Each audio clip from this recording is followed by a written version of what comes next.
he or she was not emotionally connected and there was a weird thing going on, but this whole world was going on behind my back. Hey everybody, welcome to the Addiction Unlimited podcast, where you get to learn everything you want to know about addiction and recovery. I'm your host, Angela Pugh, co-founder of Kansas City Recovery, life coach, and recovering alcoholic.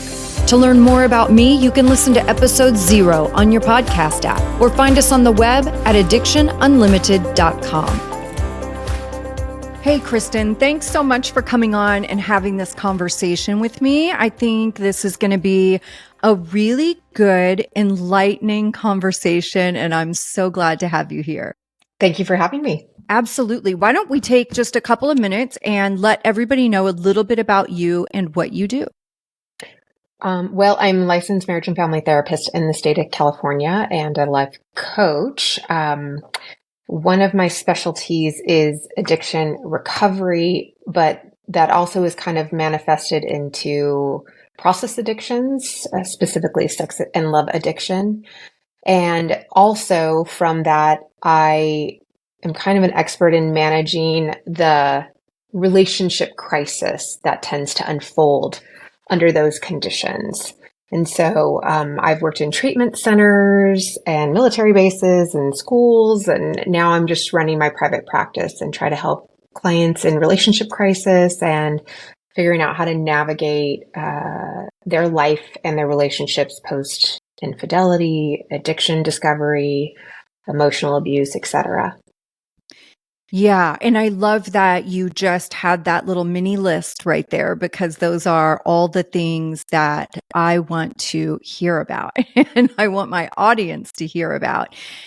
Something I'm really curious about that comes up frequently, and maybe you can shed some light on this for us, is often when one person in the partnership gets sober, the other doesn't.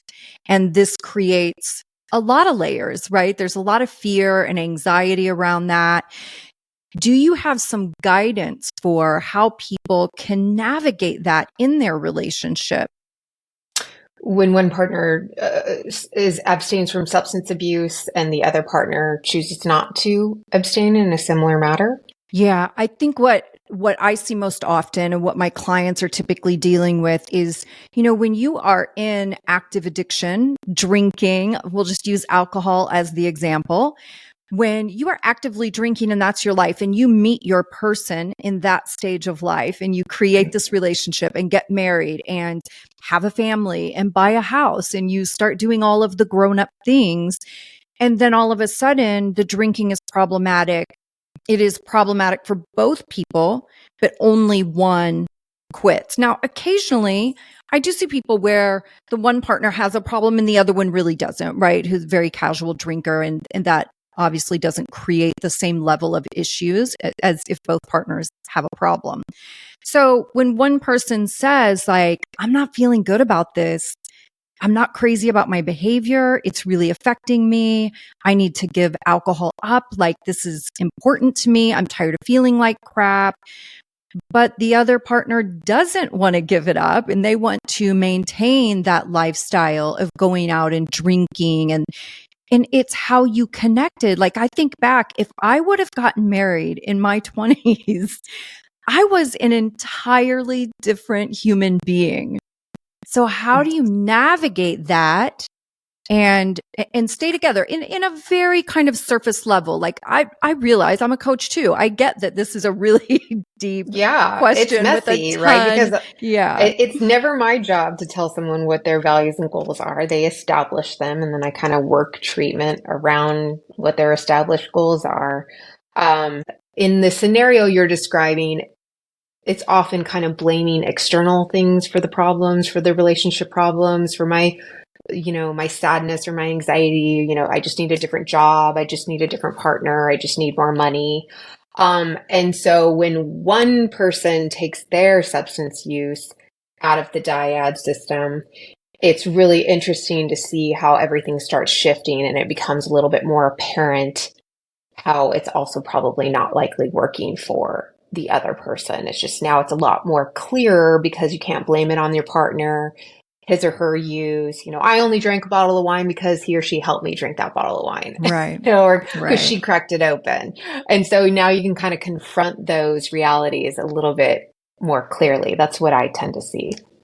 Yeah. And it does induce a lot of fears, right? Even for our partners. So I think as people getting sober, right? Like I'm a recovering alcoholic, and as the person getting sober, obviously you have a ton of fears. There's a lot to think about. There's a lot of curiosity and uncertainty. What is my future going to look like? What am I going to do? How am I going to have fun? How am I going to connect with people? Are my current friends still going to want to hang out with me if I'm not doing this the same way? Who am I Who without am being I? fun Right. Sally? Right. Like, what do I even like? And that's a huge piece too, because you don't know what you like anymore. It's like everything I did was revolved around drinking. So it's hard to sit down and go, okay, well, you took the drinking away, but like, what do I even like to do? Like, what hobbies do I want to partake in? Um, so for the partner also, though, there are a ton of fears. Like, what is this going to look like? How does this affect our life? How does this affect how we socialize? How does this affect our intimacy?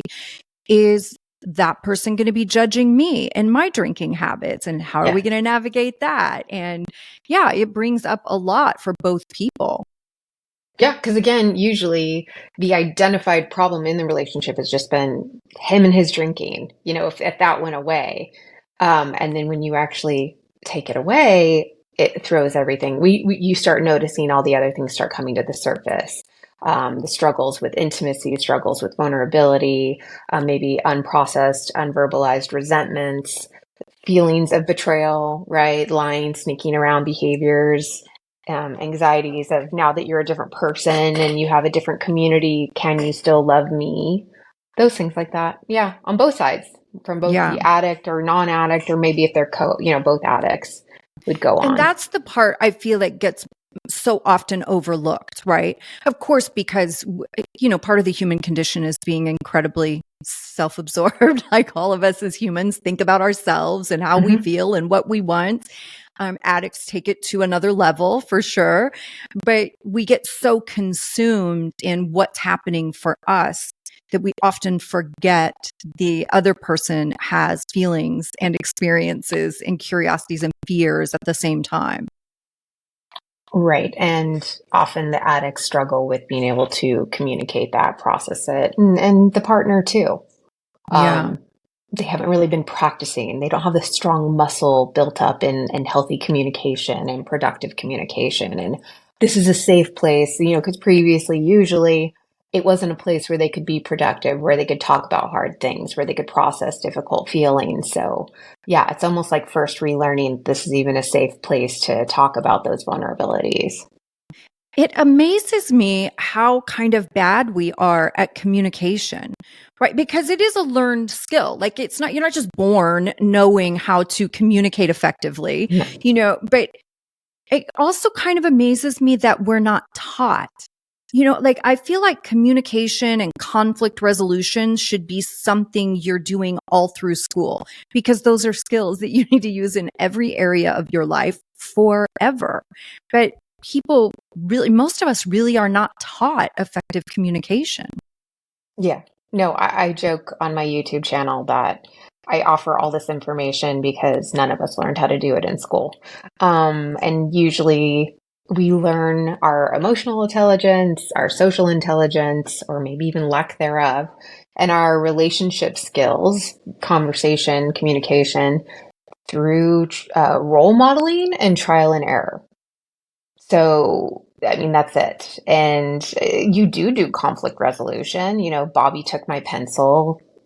Susie broke up with me. Like, you do it, but just no one really sits there and puts it in a structured way that helps people understand why people do the crazy things that they do, why hurt people, and all those dynamics that I think all of us in the wellness field try to make very clear, kind of put them in very clear, palatable, understandable ways to the public. Yeah, absolutely. I want to dig into really this betrayal trauma and different ways that that can present because I feel like infidelity is probably for me, the first thing that kind of comes to mind when I think about betrayal trauma.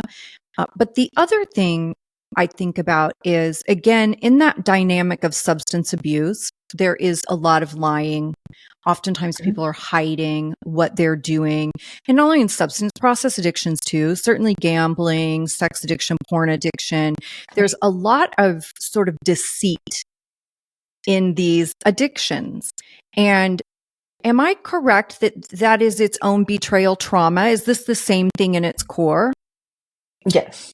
I mean, I'm extremely passionate about this topic because I think our culture gets it totally wrong. I mean, you can see someone and go, oh, okay, the husband was an addict, but he stopped drinking now. Like, what's the big deal? Or, okay, so she dabbled in pornography use, like, but she said she stopped now, and what's the big deal? Or he gambled and lost $100,000. What's the big deal? The part that our culture generally falls short in understanding is the more lasting effects, which is what I call the betrayal trauma part. And that is this, it's not about, yes, he ingested the alcohol and maybe had a raging problem, or sorry to get vulgar, but the penis went into the vagina when there was infidelity and, they had that affair. I always say it's not as much about those acts as it's this fact that you're kind of left reeling, the partner of like, oh my God, I didn't see this coming. Who is this person that I married? How did I miss this? And it just bleeds into every other facet of your life.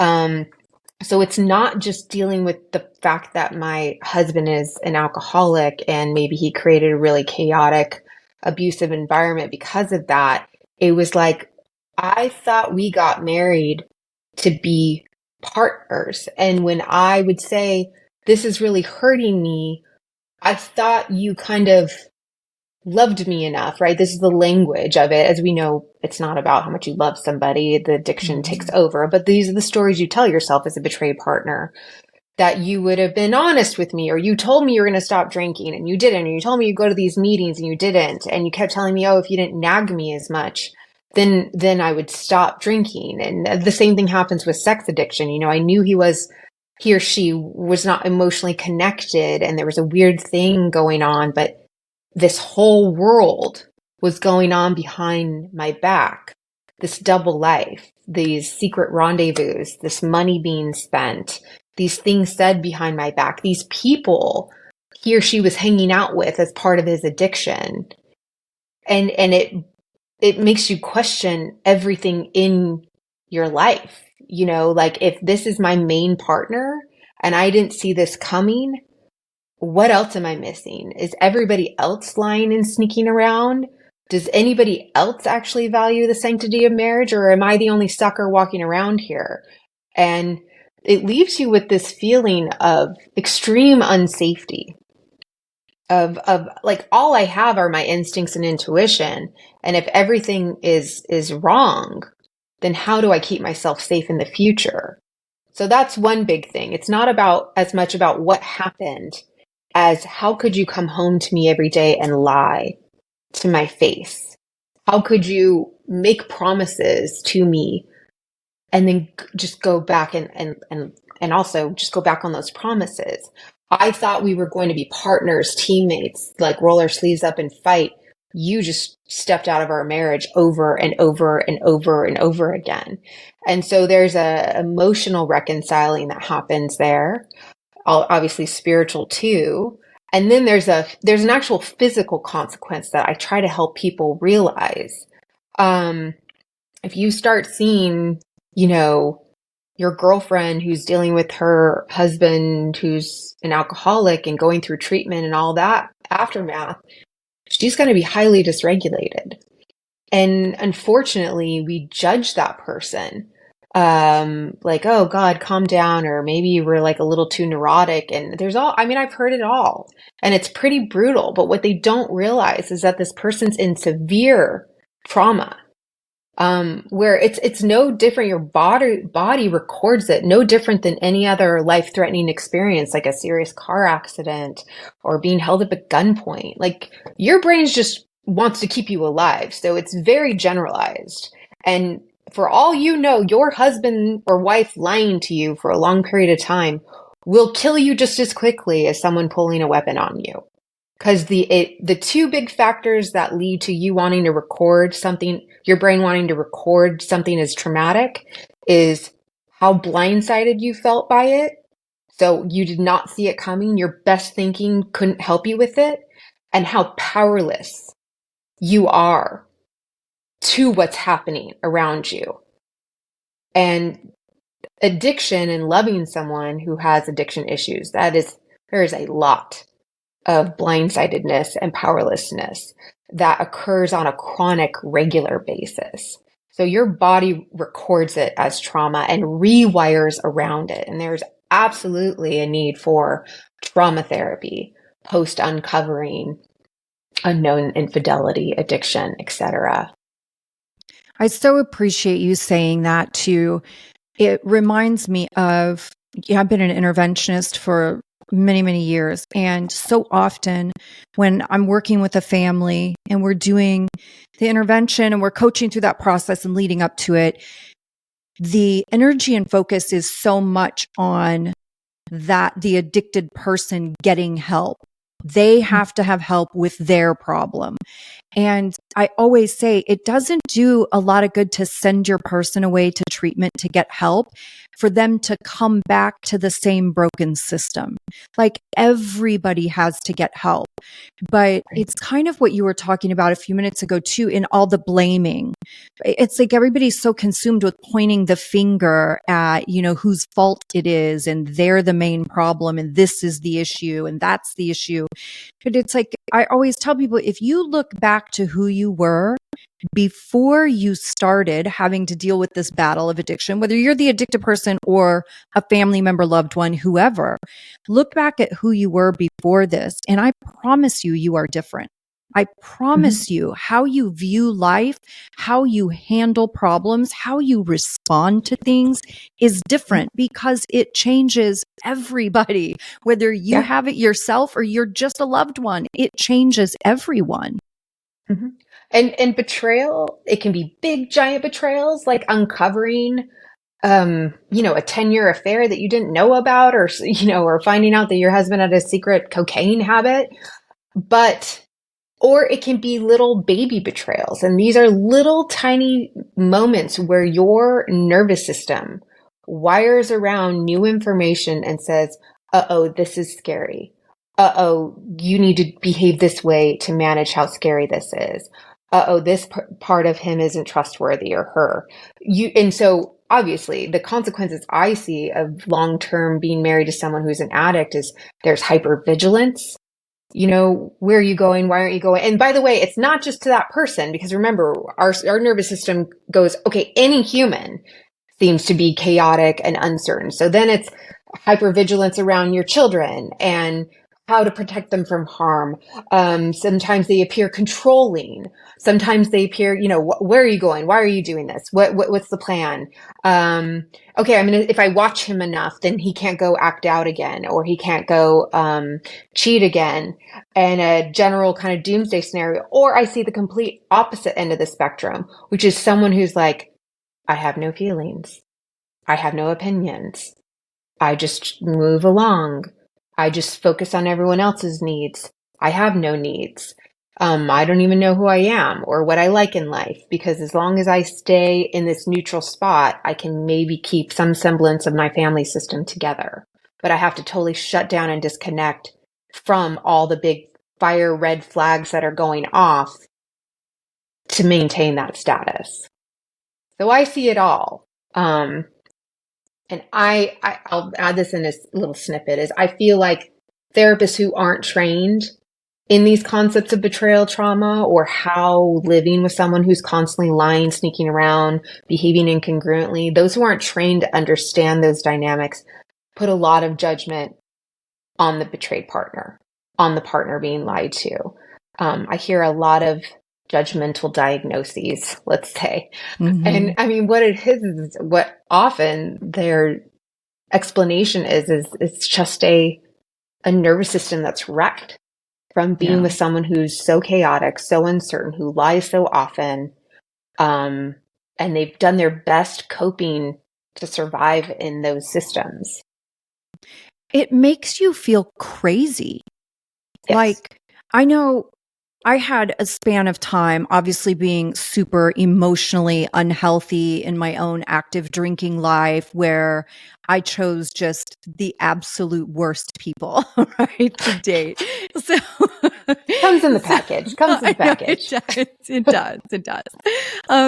So I had all of these years, literally, that every single person I dated lied, cheated, all of those things, right? Because I just chose the same type of person over and over again. And I distinctly remember just feeling like, what is wrong with me? Like, why is this Hmm. happening? Or Hmm. like, I would, like, he'd be sitting across the table and just blatantly lie to me. And I knew he was lying. I would accept it, right? Hmm. And just act like nothing happened. But in my head, I would be like, what? Like, does he think I'm dumb? Like, does he think I believe him? Like, what? It's so maddening trying Right. to navigate through it. And it makes you feel crazy. And like you said earlier, it definitely made me not trust my own judgment being in those situations. And I know I see Hmm. that with a lot of my clients too. And so many of my audience members are probably nodding their head in agreement right now.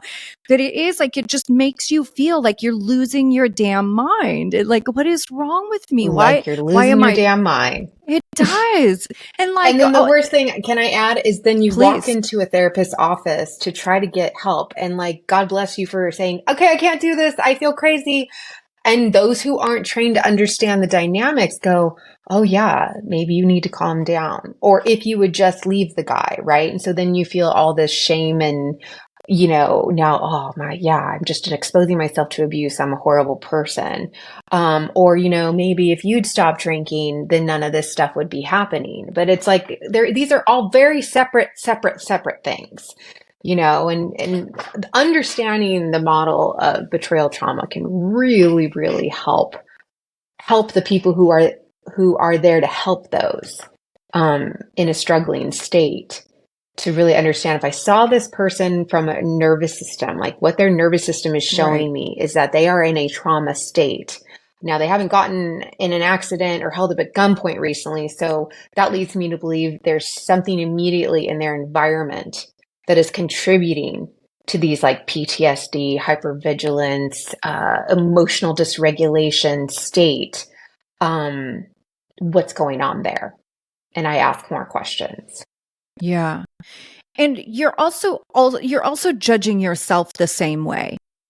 Like, I Absolutely. remember being in that pattern of, oh, well, I just need to be more patient. I just need Hmm. to be kinder. I just need, like, always wanting to take all the responsibility on myself as if there were something I could do, right? Because I didn't understand that I was powerless. Like, I am powerless over another person's behavior and choices.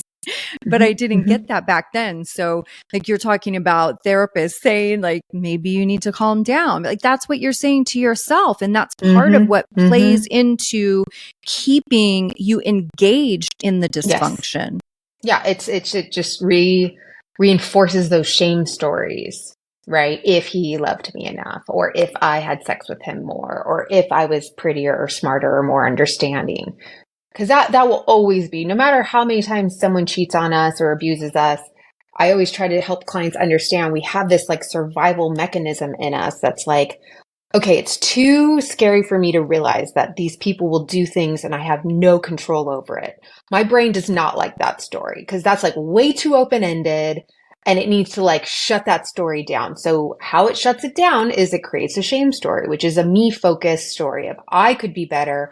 I could do better. A lot of my clients don't connect with it because it's very subconscious and it's very quiet. And they'll be like, no, I don't feel any shame that he cheated on me.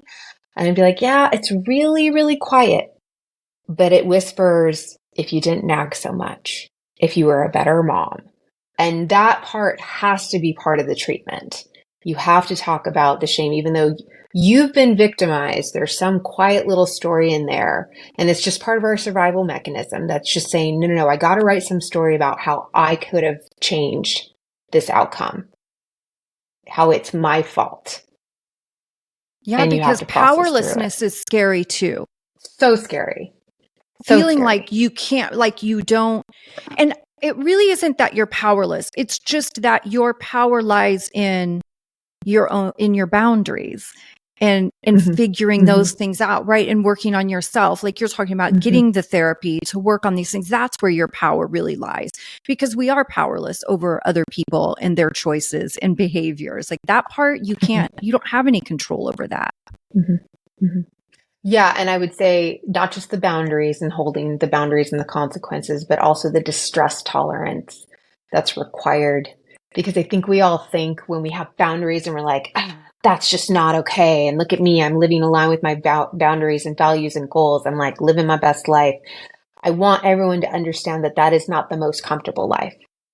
It is very, because wherever there's a boundary, wherever you're saying, hey, I really need this to feel safe, you are offering up a giant silver platter of, and do you love and value me enough to actually respect this?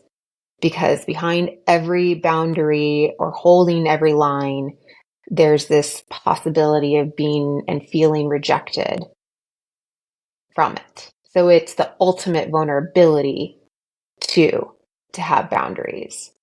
So we need to not forget that stepping into our power doesn't feel very good.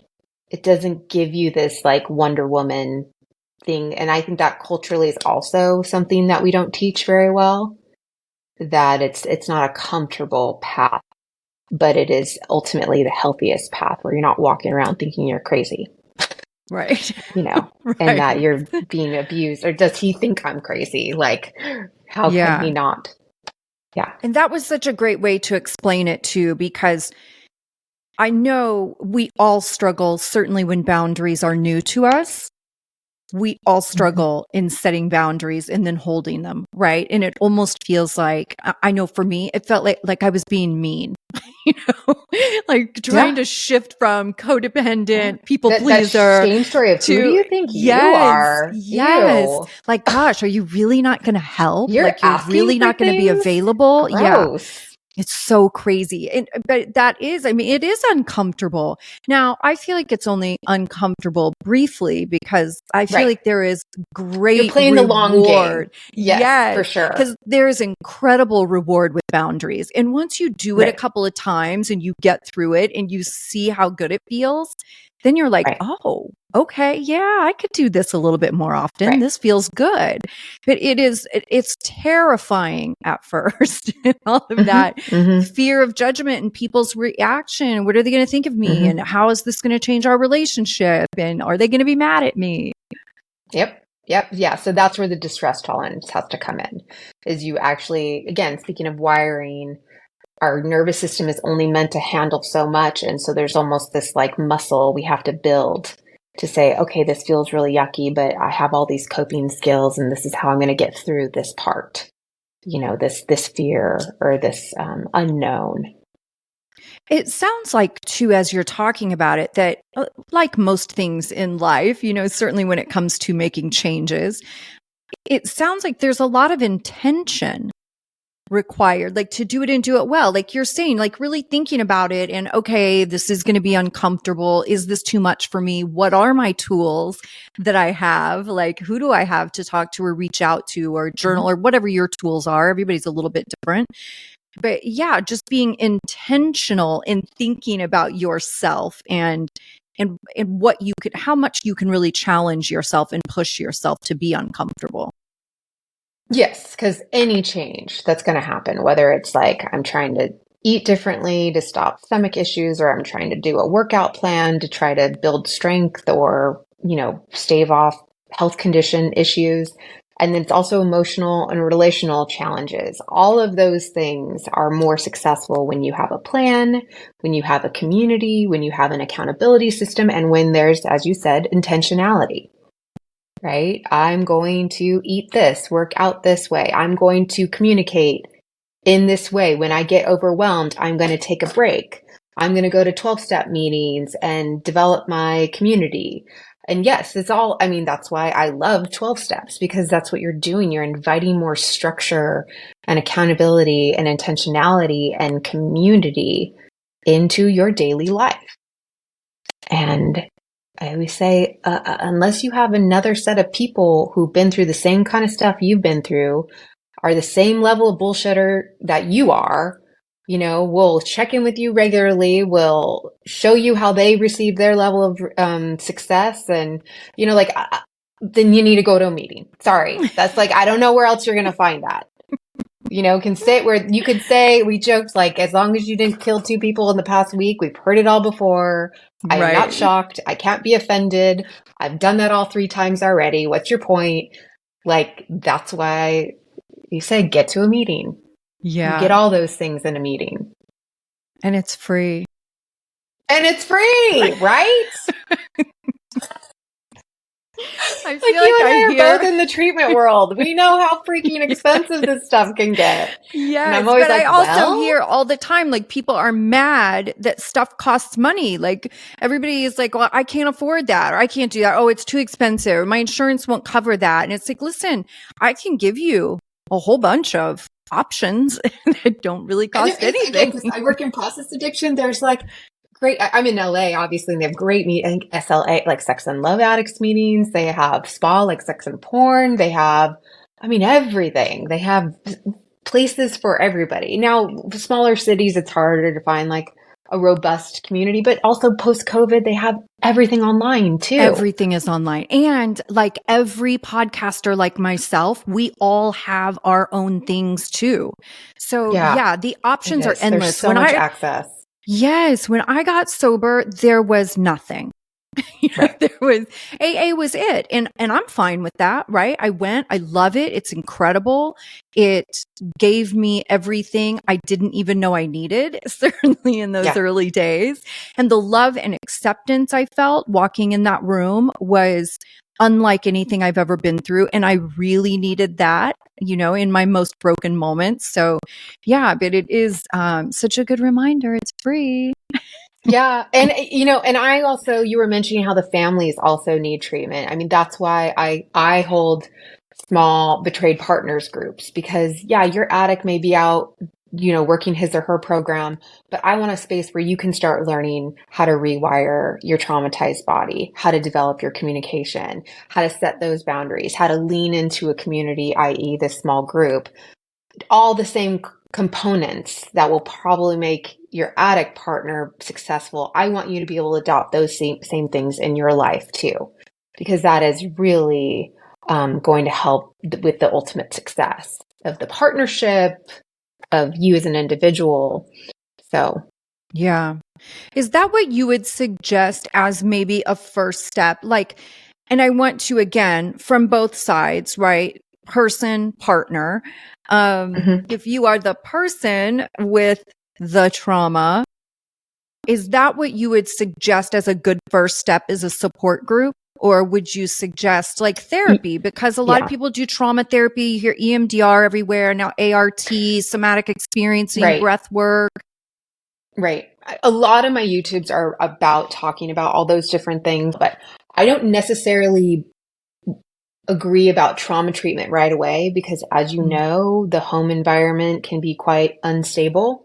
So what my focus usually is post like relationship explosion, is stabilization, like tool developing, how to develop initial boundaries that of course can be adjusted and changed as time goes by. But I specifically have almost like my betrayed partners groups are made for like crisis, like the crisis just exploded. Bring me you in a complete state of crisis, and I'll put you in a room with, it's via Zoom, but in a Zoom room with, 12 other women who are also in a state of crisis. And I'm just helping you develop like the best next steps forward, going through understanding what traumas has done to your body, what even boundaries are, what are even these 12-step things that my husband is talking about, and just basic education. And then the idea is that if stabilization starts occurring on both sides, that's the better time to start doing like the EMDR or the somatic experiencing or the IFS or like all the things that you're listing. There's probably going to be more success if you wait. And then ultimately, too, you also put off couples work for the most part until the stabilization occurs. Because let's be honest, like addicts will still be kind of manipulating, be like, if you'd had sex with me more, maybe I wouldn't have gone to the prostitutes, just things that are just very traumatizing, re-traumatizing and re-destabilizing for the betrayed partner to hear. That's just coming from the addict in their like shaming and blaming state, right? Not their recovery state. So I usually encourage that to get pushed off. I would think too, like you said, with your nervous system being so dysregulated, like that's not the moment you want to jump into EMDR. No. I mean, or talking about what happened in your couples set, like in like what's going on. I joke that it's like if you come into an ER for a car crash and you're like internally bleeding, it's like going, oh, can you check out this suspicious mole on my shoulder? Like, no, that is not the time to be like, or I've been having some gastrointestinal issues. Can you give me some nutritional guidance? No, like we got to deal with the internal bleeding or you're going to die in about an hour. Right. And then when you are stabilized, so meaning you found some meetings, you've got some sober time, you actually have some minimal level of humbleness and surrender that you got a problem and you need to ask for help. And like maybe your best thinking kind of got you here. Then you can eventually, and your wife or husband has finally like stopped planning your murder and can like actually sit and have a conversation with you, right? Right? Like they kind of connected with their resentment and okay, like I need to find my people and find my other space because this home space is not going to be very safe for a while. Then we move over to like trauma work, rewiring the nervous system, going to couples therapy, finding out how to communicate better, how to process former resentments, building empathy and compassion, things that really were absent in the relationship for a long time. Yeah. It's such good work, but it is really frightening work. It's for so whom? worth it. For the person or for me? For everyone. Oh, it's the ultimate. I mean, no one wants to look in the mirror, right? Like I said, those shame voices, no one ever wants to prove ultimately that I'm a bad person. And to sit down with your wife or husband who you've lied to relentlessly, who you have harmed so much by your conscious and unconscious actions, and sit in that, what I call like that shame swamp, that is the ultimate courageous act, in my opinion. Yeah, no, I agree. You had an option. Your option was you could just have left and never come back, right? Like that's always the option. And yeah, there is a cowardness to that because there's true courage and vulnerability that can come from you coming back to the, nuclear bomb scene and try to help start picking up the pieces and actually seeing ultimately, I'll carry this metaphor a little bit further, if you can build a stronger, better house than you've ever had or you ever knew was possible, right? I think that's why you and I do this for a living, is because we've seen nuclear bombs come together again and just build better relationships with intimacy that they didn't even know was missing. That they, how many times you heard, oh my God, I have a person back, the addict who's in recovery. It's like, he's the father I never thought he could be. He's the husband I never thought he could be. She's the wife who finally is present. And there's beauty in that. But yeah, you have to trudge through the mud and the swamps and the war battlefields before you can get there. I remember one of my good friends in AA said one time when he was 3 years sober, and this was several years ago, he was 3 years sober and he and his wife had been together since they were like in their late teens, right? Like high school sweethearts, and they were in their 40s then. And he said that his wife looked at him one day and she said, I have known a lot of versions of you over the years. She said, and I have to say, this is my favorite one yet. at 3 years sober. And I was like, Yeah. that is so powerful. Like, that's so It good. is, and it's like the ultimate, because as you know, people don't like to change. It's a very uncomfortable Mm-mm. process, like down to your atoms. Like atoms don't want to change. They fight it. It's very uncomfortable. So that is like the ultimate courageous step, in my opinion. It's to love somebody when they're in the swamp and when you've seen like the worst of them, and to pull your sleeves up and be like, there might be something else there, and I'm going to sit here and see if there's a miracle. Like that is an extremely courageous act. And then to actually sit there and try to change and deal with the discomfort and the shame and the trauma and the pain. And that's the beauty of humanity right there. Yeah. Okay. On that note, how do you know when it really is time to go? Like, because I think I so know. many of us will like roll up our sleeves and be like, okay, babe, let's figure this out. Yeah. Like we're going to tackle it together. We're going to figure this out. But at some point you do. I mean, everybody has a limit, right? At some point, you do get to that place that it's like, okay, dude, I think enough is enough. Like, Right. how do you recognize? I feel like also that's so much of the question constantly, Mm-hmm. again, certainly with my clients of like, okay, like, should I keep going? Like, is this pointless? And I'm like, well, I'm not married to you, so I can't answer that. Yeah, I know. I can't be the determiner of such a big decision. I know. I've come to peace with that question because from my experience of working in this field for like 15 years now, is that they come to that conclusion organically. Meaning I've watched people just hit the wall and be like, oh, I found it. I'm done. Like, here it is. I was worried the day would come, but here it is now. Because what's the saying? The opposite of hate or the opposite of love is not hate. The opposite of love is just apathy. Like, I feel nothing and I don't Yeah. care anymore. Indifference. Yeah. Indifference. Yeah, is indifference. Exactly. And so I think that happens.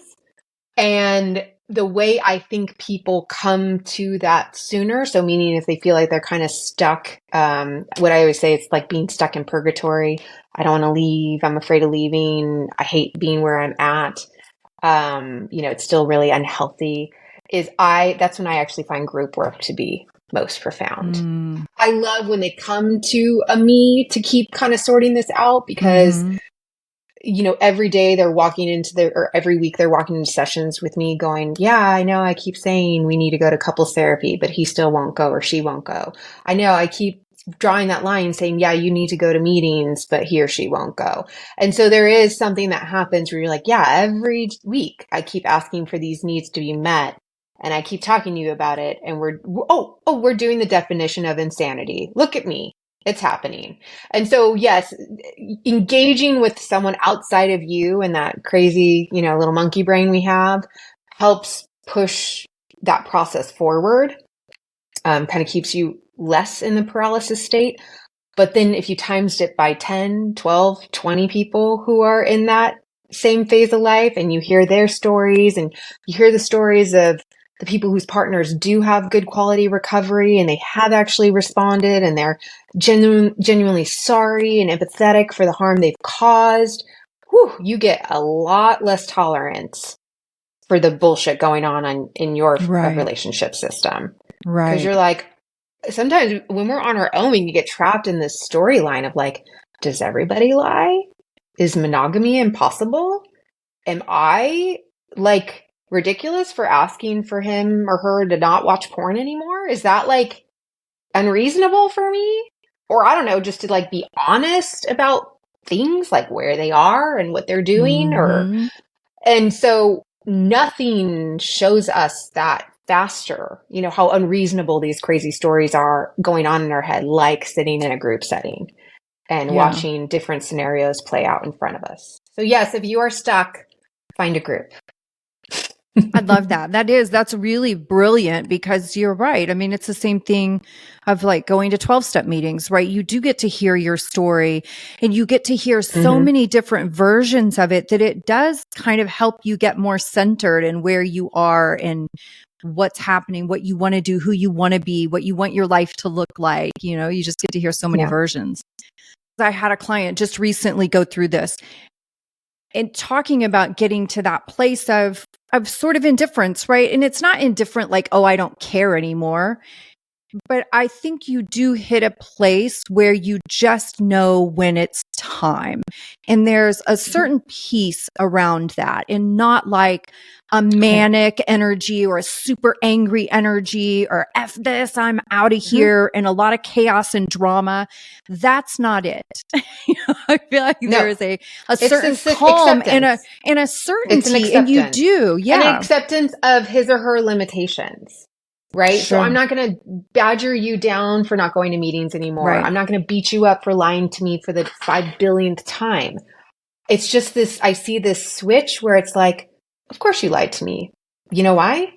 Because you're a liar and you don't want to do any work to stop that.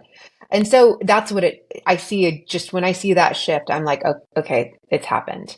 So instead of, again, you would say that I'd write this story, oh, if I was clearer, or if I worked harder, or if I begged him or her one more time for therapy, maybe this would change. And then they slide into that, that fifth phase of grief, which is like just acceptance. Mm-hmm. This is his or her limitation. This is as good as it's going to get. And guess what? This isn't what I want. Yes. Okay. You just highlighted a really important piece here too. It's not trying to get them to change anymore. It is just accepting that they are who they are. Yeah, and it's not saying that you have to be different if I'm going to stay. It's saying, look, you be you, right? You do. Like if this is you and this is your best version, like go for it. I'm just letting you know, right? I'm just letting you know that I'm not on the ride anymore. Yeah. Yeah. I deal a lot with that with the sex addiction stuff, because again, it's not so obvious as like, okay, just stop drinking and you're sober. There's a lot of like nuances to their behaviors and the slippery slope behaviors. And, they might clear out the main thing, like having sex with other people, but then do other really uncomfortable, like oodling other women or flirting inappropriately or, secretly watching porn or something like that, or just lying. And so then you can spend a lot of years in that in-between state where they're like not quite relapsing, but they are. It's kind of like a dry drunk, but like with a little bit more nefariousness to it. And, I'm not, all that other stuff, but it's, people just ultimately say, this is, I think, as good as it's going to get for you. And because I've built my distress tolerant, like we were mentioning, like, right, like I've come to accept that, I might be single for like the rest of my life, or I'm going to have to venture out to this dating world, which scares the shit out of me. Or, I'm going to have to raise my kids in a broken home or a divorced home, which I have fought my whole life to avoid. I've now dealt with the fear of all those stories. And I've kind of reconciled that I would just rather not be here anymore. Like being here makes me too angry, makes me feel less valuable, makes me feel like they're the voices in my head that's saying like, you're disgusting for tolerating so much abuse, or, the shame voices that are like, you're pathetic. I got to get rid of those. And the only way to get rid of those is to not be in this space anymore. Yeah, it's hard. When you were talking earlier about the blindsided, that really stood out to me too, in how overwhelming and confusing that can be in itself too. I had a boyfriend many years ago, and I had no idea that he was a porn addict. And when our relationship went to the intimate level, he had some dysfunction, and I didn't really get it. I was like, oh, this is weird, because he's a super sexual guy. Like, where's the disconnect, And then I remember the first time at his house when I saw his porn collection, and it was one of those moments of blindsided. And I was like, oh, that's what's going on. Right. I had no idea. That's what's going on. And then things started to click into place. And I was like, okay, now I know the score. And you're touching upon the other piece that's important about betrayal trauma, which is controversial, which is the betrayed partner has the right to know, because I'm sure you're describing a feeling of almost relief of putting the pieces together. Because for a long time, you were like kind of grabbing at the dark going, what's going on here? Why isn't this working? These pieces aren't making sense. There's like lots of incongruencies around here, right? Which throws our monkey brain off into like crazy town. Whereas when we're given, in our sex addiction world, we give like a full disclosure, like a timeline of like the acting out behavior, which is controversial because some people are like, oh, they don't, they don't have the right to ask those questions. But the truth is they've been blindsided so much. And what I always say is they've been robbed of all the information they needed to make the next best choice for themselves and for their family. That you need to be given all the information. And we tell the addicts that. Stop lying, because I promise you, your partner is more likely going to leave you for the lies that you tell than the stuff you did. So just stop with the lying. It's yes, you shouldn't lie, but it's not about the lying. It's like not about the dumb, stupid thing that you did. It's how you lied to her face, lied to his face, and just keep going. So the truth shall set you free is definitely, because too, like it feels like forced powerlessness. It's one thing to be powerless because of my own choices, right? It's one thing to have some sense of powerlessness because of what I'm doing and how I'm behaving. It's a whole other thing when somebody else puts you there and you didn't even know you were being put there.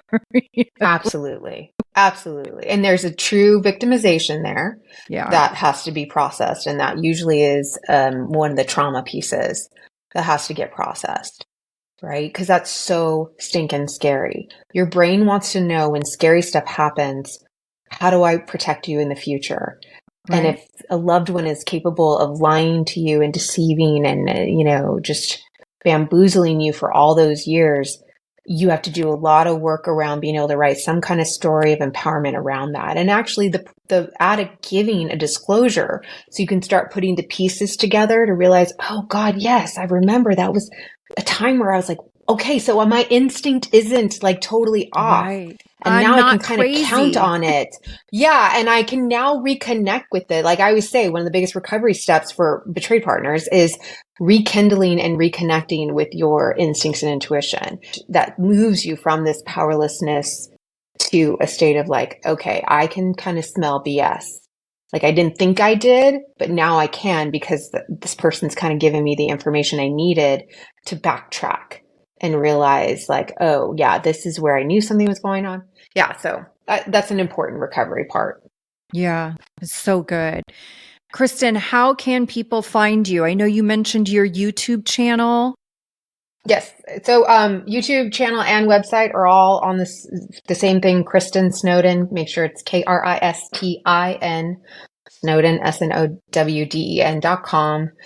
I have workshops. I also have I wrote a book with an addict. He's a sex and drug addict, got Brassert, and we kind of went through the 12 steps. And my goal was to help non-addicts realize how helpful the classic themes of 12 steps are.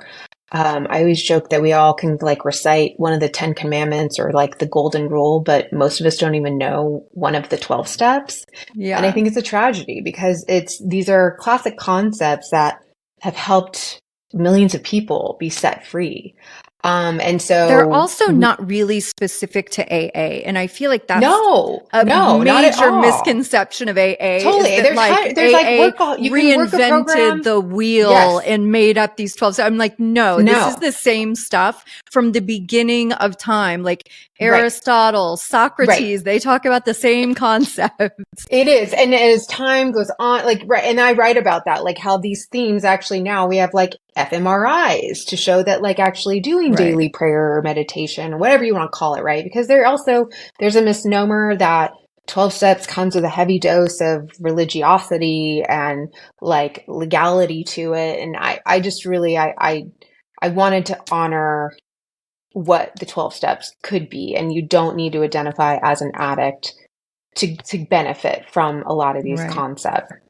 And I will link all of that in the show notes. So listeners, you guys can get there right from your podcast apps. Super easy. Kristen, thank you so much for doing this with me. What a great conversation. Yeah, thank you. Thanks for inviting me. You've reached the end of another great episode of the Addiction Unlimited podcast. Candid and honest conversation about addiction and recovery. Be sure to visit us at addictionunlimited.com to join the conversation and access show notes and links to everything we talked about. Love this episode? Please take 30 seconds to subscribe, rate, and review on iTunes to help us improve and give you the information you want. Thanks for listening. See you next week.